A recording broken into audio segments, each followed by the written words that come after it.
Hey, what's going on, you guys? This is Big Phil 20, and I am here to do my own personal review. Hold on one second.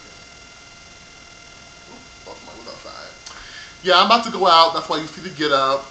You see the get up. So anyway, I'm about to do my own personal review of Scream and Shout remix with will.i.am featuring Brittney Spears and Wacka Flocka and Hitboy and Lil Wayne and Diddy.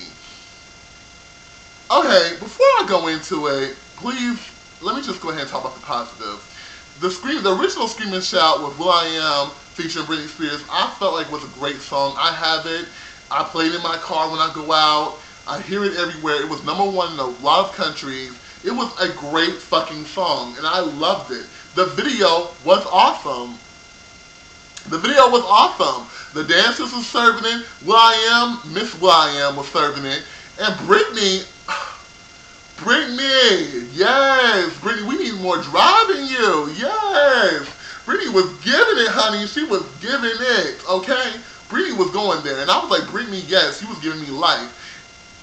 And I enjoyed the video, I enjoyed the song. I feel like Scream and Shout. I'm not usually a big fan of the whole dubstep, chill step type music, techno-y type bullshit, but I feel like Scream and Shout was a great mix of just pop and that type of music. And I feel like it was really good. Fast forward to, when did I see this bullshit ass video? Friday, this past Friday, I was online and one of my friends sent me a link and was like, hey, you need to watch this bullshit. And I said, what? They said, yes, you need to watch this bullshit. And I said, why? What's wrong with it? And they said, they did a remix to Scream and Shout. I watched that bullshit. It was like 4 or 5 minutes of my life wasted. To be honest with you, I do not even know. Like, to be honest with you, the song itself, the remix, the actual song, excluding the video, was horrendous. The remix of the song was horrendous. The video was just all over the fucking place. I don't get it. Like, I just don't. Okay, first and foremost, here's my point, before I even weigh in on the specifics of why I felt like it was bullshit, or a few of the specifics. If it ain't broke, do not fix it. If it ain't broke, don't fix it. Okay? Why did you have to take something that's so good and just keep adding on to it? This is, you know what, and this mainstream entertainment, the entertainment industry does this all the time. They do this with movies, they do this with music, they do this with books. Like, just because it was a hit does not mean it needs a sequel. Just because it was a hit song does not mean we need a remix. Leave it alone. Let a classic be. It does not need a remake. It doesn't need a reboot. Leave it where it is. But no, we have to tamper it and call it dope and make it more urban. Get the fuck out of here. The first thing I thought when I was watching the remix, when I was watching the video, at first they were all lined up beside each other. And I was like, oh, this looks hot. Then Diddy started talking, and I was like, oh shit. As soon as Diddy, with his queenly ass, started opening up his fucking mouth and started, yeah, and this is Diddy, bitch. I'm like, Jesus.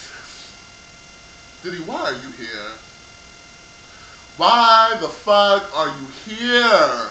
Why are you here? Like, Diddy, please sit your old ass down. Nobody is not checking for you no more. Nobody wants to see you. Don't you know that when people see your name on something, they turn and walk the other way?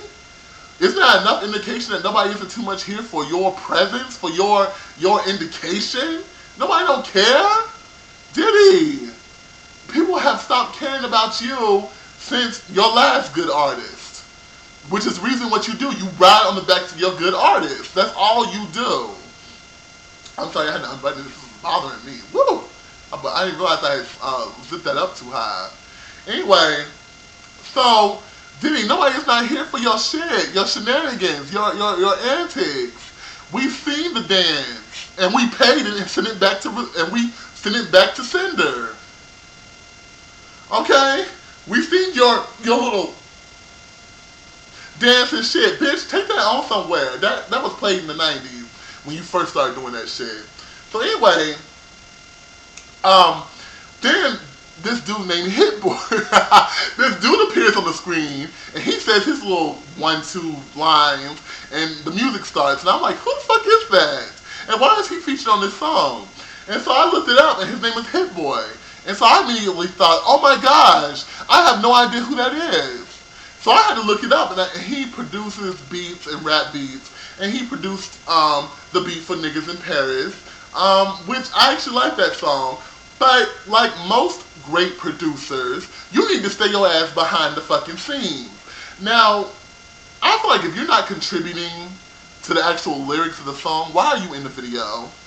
Why do you have to spread the spotlight? Timbaland contributed to his song, to Aaliyah's music and to Missy Elliott's music. He did sound effects with his fucking mouth. Unless you're doing beatboxing and sound effects and baby noises with your damn mouth, you need to stay your ass behind the screens and stay in the studio. You get your credit, you get your check. Everybody know who your name is. It's on the credits. Why do you feel like you have to be in the video? Really? Get on somewhere. And so he does his little thing. And first of all, the music was different. Obviously, it's a remix, so the music was different. And will.i.am starts to rap, and he's doing the same little cooking dance, the same dance that he did on the original video, but without the same music. It just looks a hot mess. It looks like that crackhead you see on the subway or down the street who's dancing to music like, and there's no music playing. It's like, what the fuck is will.i.am just looks so retarded. His verse and his lyrics was retarded. It just looked retarded. The dancers behind him looked out of place, and then he was doing stuff like this, and just still acting robotic and shit, and it was not, the music, the way he was acting was not corresponding with the music. Brittney Spears, to me, was the only good thing in this video. She was still fierce. I gagged and died for that ponytail. She was flipping it, she was still fierce, she was still serving it. I like when she hung herself like that with her ponytail. Brittney, you was giving it. I give you kudos for you, bitch. You held it together for the rest of these motherfuckers. Wacka Flocka. Flame. I don't care for Wacka Flocka as an artist, obviously. The whole, and I'm gonna tell you this right now, and all the little hair, dreads shaking shit. But I care for him as a person because I actually respect him as a person. He had the balls. He's the only rapper who has the balls to sit here and say, I don't rap about shit, and I got famous off of it. Like, nothing I say is contributing to a cause, or nothing I say is really philosophical or worth me being famous. I'm famous and I don't deserve it. He said that in an interview one time, and I said, oh, you get much props and much respect. So I like him, but bitch, he had no business in this song, but, you know, like he said, he's collecting the paycheck. So he gets it from me. And then I realized that's why Diddy is there, because isn't Wacka Flocka Diddy's artist? Diddy, let your artists breathe. Let them do their fucking career, and let them stop riding your popularity on your fucking artists.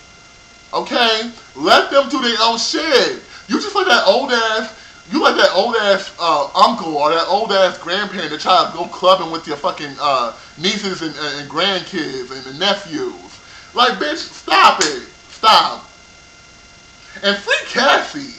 Please. Free Cassie, please. We ain't seen that bitch. She must be locked up in the dungeon somewhere, and you just take her out to play with her and whenever you feel like it, and then throw her back in it. But anyway, Diddy, let your artist breathe. So anyway, then Wacka Flocka had his point, and then Lil Wayne came in, and Lil Wayne, Lil Wayne. Sorry about that. Lil Wayne, his voice, his style of rapping, and the way he portrayed his part in the song did not go with the song at all. And that's all I gotta say about Lil Wayne. I don't know, like, Lil Wayne, you just, Lil Wayne. You know, Lil Wayne, you used to do that random shit where you would just rap about nothing and everybody would say, oh, that's so hot, that's so hype, that's so this. But now, it's played. We're tired of it. That was played in 2008. Stop it. What the fuck are you talking about? So long story short, that whole fucking video, the song, the remix to Scream and Shout was a hot mess. I don't recommend anybody go watch that. If you like it, you like it, that's fine. We have different tastes in music. I feel like it was dumb. I feel like it was stupid. And if it ain't broke, don't fix it. Will.i.am, you know better. You fucking know better. And you let them bully you into, you let Diddy bully you into doing a fucking remix. Get the fuck out of here. Anyway, this is Big Zo 20. Peace.